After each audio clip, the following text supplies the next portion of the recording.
In short, I am an introvert, but I am not the type of person who complains that being an introvert is hard or easy. I am an introvert, and for me, it is neither easy nor hard. It makes no difference to me at all. After being an introvert used to become very trendy at one time. People would end up being a little alone, or they would say, "Oh my God, I exist and I'm an introvert," and just go on like that. Overall, an introverted person doesn't socialize much and never brags about being an introvert on the internet. Perhaps, on the contrary, introverts blame themselves for being introverted. This is because even simple interactions with people cause them problems. After these traits are mostly observed in naturally introverted people. You might say, "Is this fucking a disease?" You would distinguish it as acquired or congenital. And I say, fuck yourself.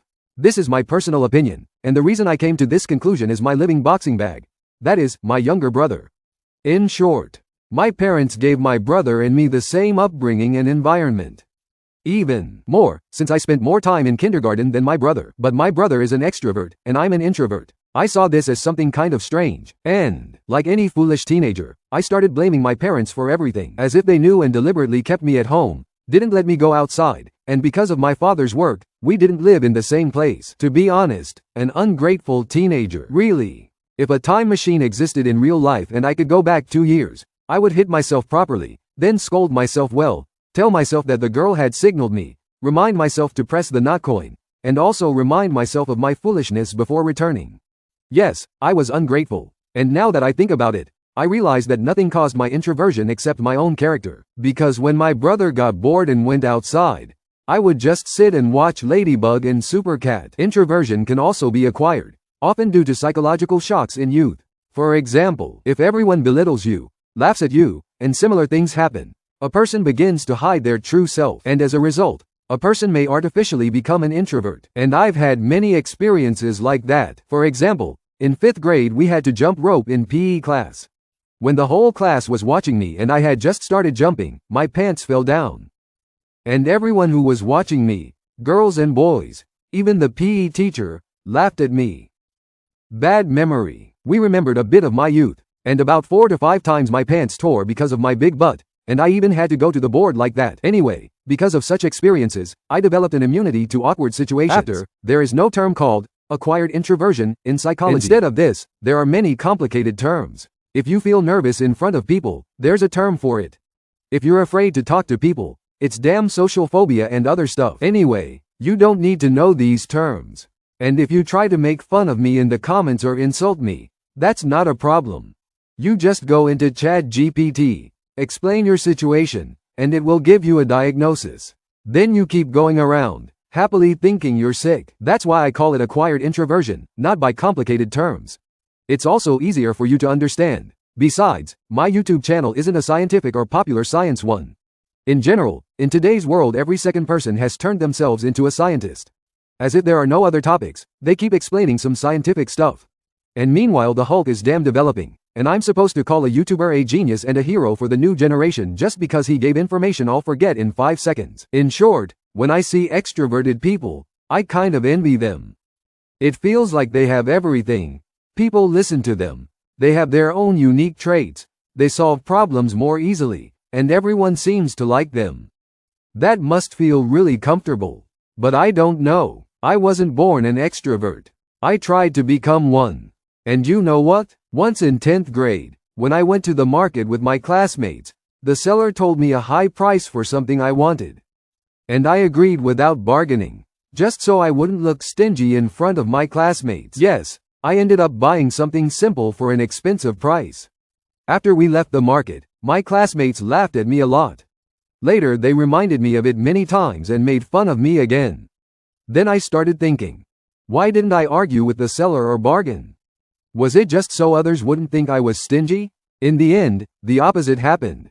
Why did this happen? From that day on, I decided to change. Slowly, I started doing things in public that I would never normally do. And it was really difficult. Changing who you are is very hard. For example, dancing at a close person's wedding, talking to a random girl on the street. That's even restricted by law. If she complains, you could be punished. I was even afraid or embarrassed to walk outside wearing headphones. And for things that many of you do every day without even thinking about them. I had to struggle with myself for a long time. The boy who rarely appeared in class photos at school started inviting others to take pictures at university. The boy who was shy to bargain began arguing even for $1. The boy who was embarrassed to walk with headphones started dancing freely in the street. Yes, that actually happened. If a person really wants to, they can change. You might say, so that means you became an extrovert. But I would say no, because every morning I wake up and feel like my social battery is completely empty. I don't want to talk to anyone. I don't want to go outside or meet friends. At those times, I try to stay alone. I start watching some series or anime, and spend the whole day by myself. Such a state can last from a day to several weeks, and I don't understand why it happens. During these times, I talk to myself. Years of being alone still show their effect.